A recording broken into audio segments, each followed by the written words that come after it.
Welcome to Tenor Tech, where I solve the problems you didn't even know you had. You start by confirming your device is online and updated.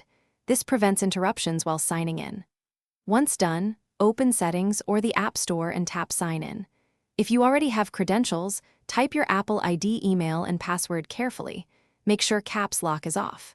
If you don't have an account, select Create New Apple ID and follow on-screen prompts for country, birthday, and a secure password. This gets you into the account creation flow immediately, so you can finish setup.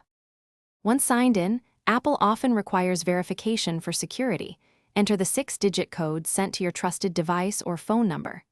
After verifying, you may be asked to confirm payment methods, add a card, or select none if you prefer.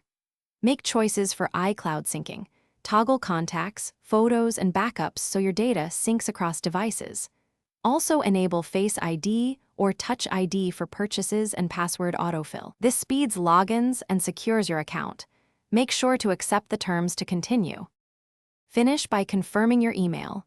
Open the Apple verification message and tap the link, then return to Settings to confirm your account shows as signed in.